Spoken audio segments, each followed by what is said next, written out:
ఒకవేళ ఎంసెట్ కావచ్చు, నీట్ కావచ్చు, జేఈ కావచ్చు, మీ జీవితంలో ఇవి మీ లక్ష్యం అయితే మీ లక్ష్యాన్ని సాధించడంలో ఈ ఫౌండేషన్ కోర్సు మీకు ఎలా ఉపయోగపడుతుంది ప్రతి ఒక్కరు తెలుసుకోవాలి. ఎందుకంటే చాలామంది స్టూడెంట్స్కి ఉంటుంది, సార్ నేను పలానా ఎన్ఐటీలో చదువుకోవాలి, సార్ నేను పలానా మెడికల్ కాలేజ్ చదువుకోవాలి, సార్ నేను ఇంజనీర్ అవ్వాలి, నేను డాక్టర్ అవ్వాలి, నేను వెటనరీ ఆఫీసర్ అవ్వాలి, నేను అగ్రికల్చర్ ఆఫీసర్ అవ్వాలి. చాలామంది స్టూడెంట్స్కి ఒక కళ, ఒక లక్ష్యం అనేది ఉంటుంది. మరి మీ లక్ష్యాన్ని సాధించడంలో ఈ ఫౌండేషన్ కోర్సు మీకు ఎలా ఉపయోగపడుతుంది అనే దాని గురించి మనం మాట్లాడితే, చాలా మట్టుకు పిల్లలు కోవిడ్ టైంలో ఈ 9th క్లాస్ 10th క్లాస్లో కొన్ని సబ్జెక్ట్స్ని మిస్ అయ్యారు. మీరు మిస్ అయినటువంటి ఆ 9th క్లాస్ 10th క్లాస్ యొక్క సబ్జెక్ట్స్ని మీ ఇంటర్మీడియట్లో ఉన్నటువంటి చాప్టర్స్తోని కనెక్ట్ చేస్తూ మీ బేసిక్ అండ్ ఫండమెంటల్ నాలెడ్జ్ని ఇంప్రూవ్ చేయడంలో ఈ ఫౌండేషన్ అనేది ఉపయోగపడుతుంది. Now we will see that the link between class 9th and 10th with class 11th. ఆ క్లాస్ 9th 10thకి క్లాస్ 11thతో ఉన్నటువంటి లింక్ ఏంటి, అది నేర్చుకోవడం వల్ల మనకు వచ్చేటువంటి లాభం ఏందో మనం చూద్దాం. మనం చూసినట్టయితే క్లాస్ 11thలో ఉన్నటువంటి ఒక 5 చాప్టర్స్, క్లాస్ 11thలో ఉన్నటువంటి ఒక 5 చాప్టర్స్ క్లాస్ 9th అండ్ 10thలో ఉన్నటువంటి ఒక 6 చాప్టర్స్తోని డైరెక్ట్ లింక్ని కలిగి ఉంటాయి. They have a strong link between each other. So మీరు 9th అండ్ 10thలో ఉన్నటువంటి ఈ 6 చాప్టర్స్ని చదివితే, ఈ 6 చాప్టర్స్ని మీరు చదివితే మీకు 11th క్లాస్లో ఉన్నటువంటి 5 చాప్టర్స్ మీకు అర్థమవుతాయి. ఈ 5 చాప్టర్స్ మీకు అర్థం అవ్వడం వల్ల ఐపీలో మీరు 48 మార్క్స్ పైన ఒక కమాండ్ని, ఒక గ్రిప్ని సాధించవచ్చు. అండ్ ఎంసెట్లో 11 మార్కుల పైన మీరు గ్రిప్ని సాధించవచ్చు. ఎందుకంటే ఈ 11th క్లాస్లో ఉన్నటువంటి ఆ 5 చాప్టర్స్ నుంచి ఐపీలో ఇన్ని మార్క్స్ వస్తున్నాయి, ఎంసెట్లో ఇన్ని మార్క్స్ వస్తున్నాయి, మీరు ఆ మార్క్స్ని పూర్తిగా అర్థమవుతున్న వాటిపైన ఒక కమాండ్ అనేటువంటిది మీరు సాధించవచ్చు. Are you getting my point? Okay, ఇప్పుడు ఆ చాప్టర్స్ ఏంటో చెప్పుకుందాం. ఓకేనా, ఇప్పుడు ఆ చాప్టర్ ఏంటో చెప్పుకుందాం. ఇప్పుడు క్లాస్ 9th 10thలో ఉన్నటువంటి ఆ 6 చాప్టర్స్ ఇక్కడ డిస్ప్లే చేశాను చూడండి. ఈ 6 చాప్టర్స్ అనేటువంటివి క్లాస్ 11thలో ఉన్నటువంటి ఈ 5 చాప్టర్స్తోని 2 అటామిక్ స్ట్రక్చర్స్ అనేటువంటి వచ్చాయి. ఇవి 2 కూడా ఒకటే. ఈ 5 చాప్టర్స్తోని మనకి డైరెక్ట్ లింక్ని కలిగి ఉంటాయి. ఇప్పుడు ఏ చాప్టర్తోని ఏ చాప్టర్కి లింక్ ఉందో చూద్దాం. అది తెలుసుకోవడం వల్ల మనకు వచ్చే ఉపయోగం ఏంటో కూడా చూద్దాం. ఇక్కడ ఫస్ట్ చూడండి, classification of elements the periodic table అనే చాప్టర్ ఉంది కదా, మన క్లాస్ 9th 10thలో ఉంటుంది. ఈ చాప్టర్ మనకి 11th క్లాస్లో ఉన్నటువంటి classification of elements and the periodicity in properties అనే చాప్టర్స్తోని ఒక డైరెక్ట్ లింక్ని కలిగి ఉంటుంది. మనకు తెలుసు క్లాస్ 11thలో classification of elements and periodicity in properties అనేది ఎంత ఇంపార్టెంటో. ఇది మొత్తం ఇనార్గానిక్ కెమిస్ట్రీకి ఇది ఒక బాస్ అన్నట్టు. ఇది లేకపోతే మనకి ఇనార్గానిక్ కెమిస్ట్రీ అర్థం కాదు. మరి ఇది అర్థం కావాలి అంటే మనం ఏం చదువుకోవాలి? ఈ 9th క్లాస్ 10th క్లాస్ ఉన్నటువంటి ఈ చాప్టర్ చదువుకుంటే మనకి 11th క్లాస్లో ఉన్నటువంటి ఈ చాప్టర్ అర్థమవుతుంది.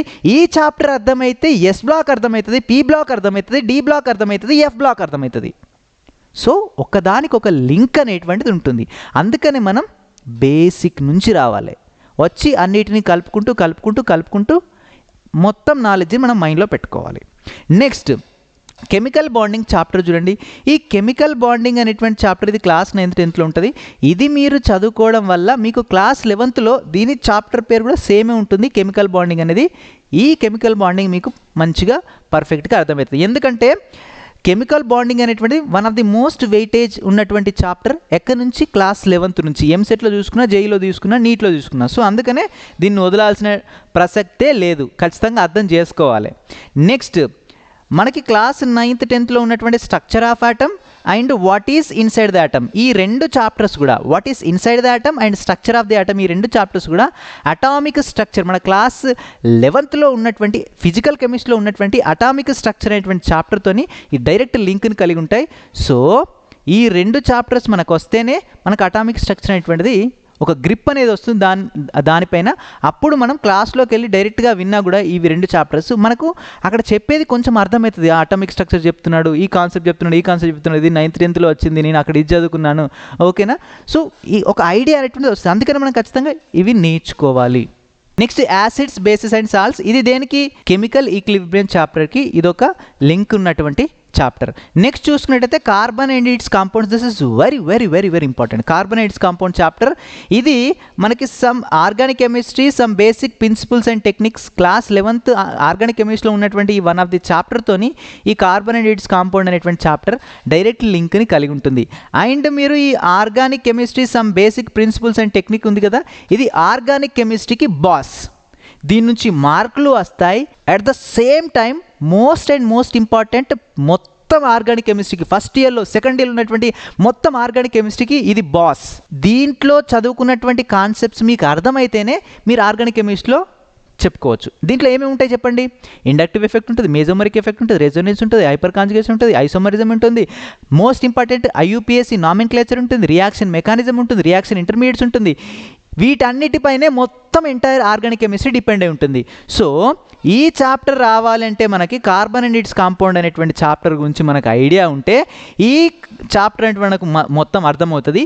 ఈ చాప్టర్ అర్థమైతే మనకి ఫస్ట్ ఇయర్లో ఉన్నటువంటి హైడ్రోకార్బన్ చాప్టర్ అర్థమైంది, సెకండ్ ఇయర్లో ఉన్నటువంటి alcohols, phenols, carboxylic acids, ketones, aldehydes, ఈ చాప్టర్స్ అన్నీ కూడా అర్థమవుతాయి.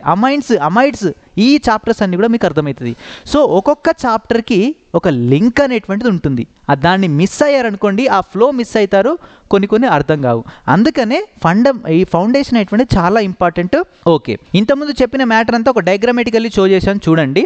ఇప్పుడు ఈ క్లాస్ 9th and 10th అనేటువంటివి ఇవి ఒక ఫౌండేషన్ లాగా ఉపయోగపడతాయి మన ఇంటర్మీడియట్కి. ముఖ్యంగా మనం చెప్పుకుంది 11th గురించి కాబట్టి 11thకి ఫౌండేషన్ లాగా ఉపయోగపడతాయి. 12th కూడా ఉంటుంది, 12thకి సపరేట్ చెప్పుకుందాం. సో 12th కూడా ఇది ఫౌండేషన్ లాగా ఉపయోగపడుతుంది. సో మనం ఖచ్చితంగా ఈ చాప్టర్స్ని నేర్చుకోవాలి. మీకు వేరే ఛాన్స్ లేదు. ఇవి నేర్చుకోకుండా డైరెక్ట్కి వెళ్తే మీకు అర్థం కాదు. ఇప్పుడు నేను ఒక ఎగ్జాంపుల్ తీసుకొని మీకు చెప్తాను అసలు ఎందుకు ఇంపార్టెంట్ ఈ ఫౌండేషన్ అనేటువంటిది. అసలు మనం ఈ ఇంట్రొడక్షన్ క్లాస్ ద్వారా మీకు ఒక ఐడియా అనేటువంటిది ఇస్తాను నేను. మనం ఫ్యూచర్లో అంటే ముందు చెప్పుకోబోయేటువంటి ఆ ఫౌండేషన్లో మనం ఏం చెప్పుకోబోతున్నాం అనే దాని గురించి మీకు ఒక ఐడియా అనేటువంటిది వస్తుంది ఇది వినడం వల్ల. క్లాస్ 10thలో ఒక చాప్టర్ ఉంది, క్లాస్ 11thలో ఒక చాప్టర్ ఉంది. క్లాస్ 10thలో ఉన్నటువంటి చాప్టర్ ఏంటంటే కార్బన్ అండ్ ఇట్స్ కంపౌండ్స్, ఇది. నెక్స్ట్ క్లాస్ 11thలో organic chemistry, some basic principles and techniques మనం లాస్ట్కు చెప్పుకున్నాం. ఇప్పుడు ఈ రెండింటి మధ్యలో ఒక లింక్ ఉందని చెప్పుకున్నాం కదా సార్. ఒక ఎగ్జాంపుల్ తీసుకొని అట్లీస్ట్ ఒక టాపిక్తోనైనా లింక్ చేసి చెప్పండి సార్ అంటే నేను చెప్తున్నాను వినండి. ఇప్పుడు క్లాస్ 10thలో మనకు ఐయుపిఎస్సి నామెన్క్లేచర్ ఉంది, క్లాస్ 11thలో ఐయుపిఎస్సి నామెన్క్లేచర్ ఉంది. మరి రెండింటి మధ్యలో డిఫరెన్స్ ఏంటి? ఈ క్లాస్ 10thలో ఉన్నటువంటి ఐయుపిఎస్సి నామెన్క్లేచర్ చదవకపోవడం వల్ల క్లాస్ 11thలో మనకు ఎందుకు అర్థం కాదు అనేది మాకు చెప్పండి సార్ అంటే వినండి చెప్తాను. I am here, don't fear. ఇక్కడ చూడండి, class 10th, class 11th. Class 10thలో మనకు ఐయుపిఎస్సి నామెన్క్లేచర్ ఉంది, క్లాస్ 11thలో కూడా ఐయుపిఎస్సి నామెన్క్లేచర్ ఉంది. ఫస్ట్ డిఫరెన్స్ చెప్పబోయే ముందు డిఫరెన్స్ చెప్తాను.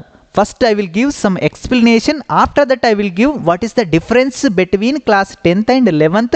అసలు క్లాస్ 10thని మనం ఎందుకు చదువుకోవాలి, చదువుకోకపోతే మనకు వచ్చే నష్టం ఏంటిది, ఎక్కడ కంటిన్యూటీ అనేటువంటి దెబ్బతింటుందని నేను చెప్తాను ఎక్స్ప్లెనేషన్ ఇచ్చిన తర్వాత. ఫస్ట్ క్లాస్ 10thలో ఐయుపిఎస్సి నామెన్క్లేచర్లో ఏం చెప్పారని మనం మాట్లాడుకుంటే ఐయుప్యాక్ అనేటువంటి 3 టైప్స్గా ఉంటుంది, 3 పార్ట్స్గా ఉంటుందని చెప్పారు. ఒకటి word route, prefix and suffix అని చెప్పారు.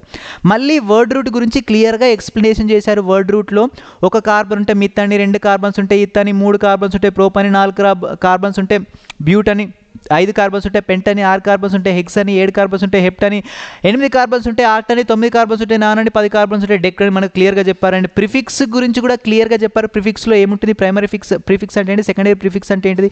నెక్స్ట్ సఫిక్స్ గురించి కూడా క్లియర్గా చెప్పారు. ప్రైమరీ సఫిక్స్ అంటే ఏంటిది, సెకండరీ సఫిక్స్ అంటే ఏంటిది. దీని గురించి క్లియర్ ఎక్స్ప్లెనేషన్ ఎక్కడ ఇచ్చాడు, క్లాస్ 10thలో ఇచ్చాడు. ఇది బేసిక్ అన్నట్టు.